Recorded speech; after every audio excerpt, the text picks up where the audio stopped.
Let's talk Sierra Leone, a country on West Africa's coast, shaped like a lopsided diamond. It borders Guinea, Liberia, and the Atlantic Ocean, boasting some of the most stunning beaches you'll ever see. But there's more here than just pretty views. Long before European explorers, this land was alive with thriving communities and ancient cultures.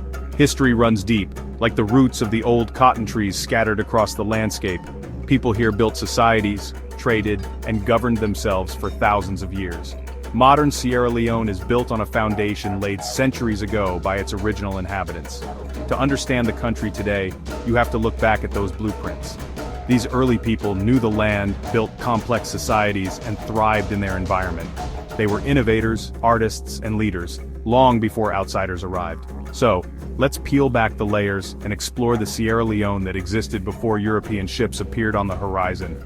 We'll meet the kingdoms, the leaders, and see how daily life unfolded. Their story is one of resilience, creativity, and community. It's the real origin story of a nation, and trust me, it's worth knowing. Let's dive in.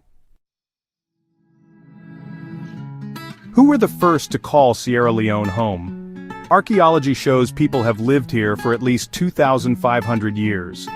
These weren't just wanderers. They built settled communities and mastered the land. The Limba are believed to be the oldest group, followed by the Bullum and Kisi, who settled along the coast and rivers. They were skilled farmers and fishermen, building sophisticated societies with their own languages and rules.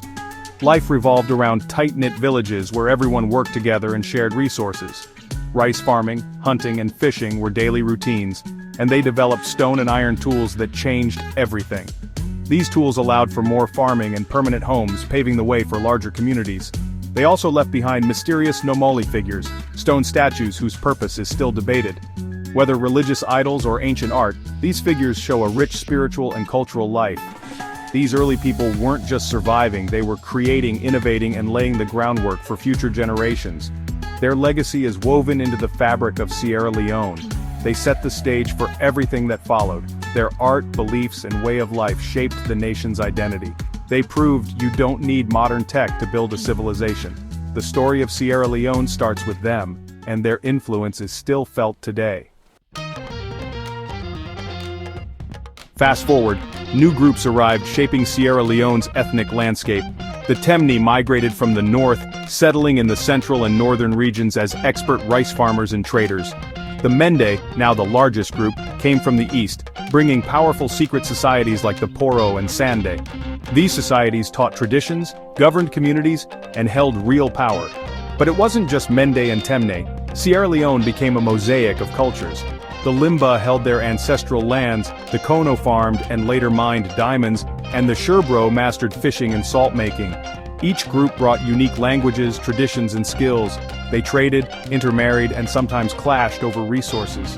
Alliances formed, rivalries flared, but together they created a dynamic, resilient society. It was a complex web, sometimes peaceful, sometimes tense. This constant interaction forged the diverse character of Sierra Leone. The mix of peoples made the country strong and adaptable. Their relationships shaped the nation's future, and their legacy lives on in Sierra Leone's vibrant culture. How did all these groups stay organized? It started with family, big extended families that formed clans. Loyalty to your clan was everything. It was your identity and support system. At the top was the chief, chosen from ruling families but kept in check by a council of elders. Chiefs settled disputes, managed land and represented the community, but elders could remove them if needed. Daily life centered on agriculture, especially rice farming in swamps, a major innovation. Men cleared land, women planted and harvested. It was a true partnership. Evenings were for storytelling, music, and family. Secret societies like the Poro and Sande played a huge role, especially among the Mende and Temne. These societies educated youth, preserved traditions, and held spiritual and political power. Their leaders were sometimes more influential than chiefs. They kept society's rules and passed down cultural knowledge. Life was tied to the land, the seasons, and the wisdom of elders. Community and tradition were at the heart of everything. This structure kept society stable and resilient. It allowed different groups to coexist and thrive. And it's a system whose echoes are still felt today. In the mid-1500s, everything changed with the arrival of the Maine warriors. These Mende-speaking fighters swept in with superior weapons and military strategy, conquering much of coastal Sierra Leone. But they weren't just conquerors, they reorganized society, dividing land into kingdoms and installing their own leaders. The Mende married into local families, blending cultures and solidifying their rule. Their invasion introduced centralized militaristic leadership, replacing village-based systems. Chiefs now answered to Mende overlords, creating a new political landscape. Mende language and culture spread, paving the way for later groups like the Mende. Over time, the Mende rulers integrated with local populations, adopting new customs.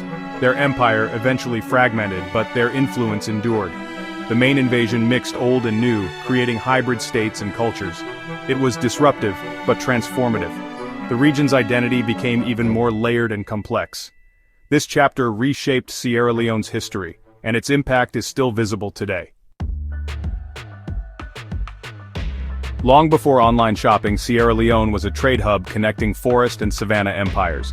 Salt, Kola nuts and gold were the big-ticket items. Coastal groups like the Sherbro produced salt, which was as valuable as gold inland.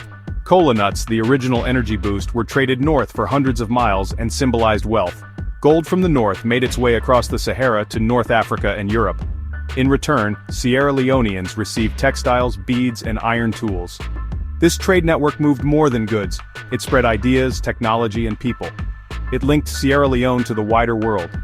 The region became a crossroads of West African commerce. Trade shaped society, wealth, and culture. It fostered connections and innovation. And it set the stage for Sierra Leone's global story. To understand Sierra Leone, you have to know its beliefs and creativity. Most groups believed in a distant creator god, but daily life focused on ancestor and spirit worship. Ancestors were honored with offerings and ceremonies, believed to influence the living. Religion was woven into every event: birth, marriage, harvest, and more.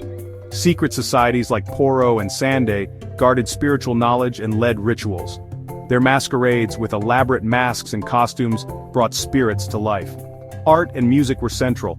Masks represented ideals and drumming told stories and called spirits. The drumbeat was the heartbeat of the community. This spiritual and artistic foundation united people and shaped their identity. It influenced laws, social structures, and relationships. Even as new ideas arrived, this cultural core stayed strong. The legacy of art, music, and belief still shapes Sierra Leone today. It's the soul of the nation, and it's been beating for centuries.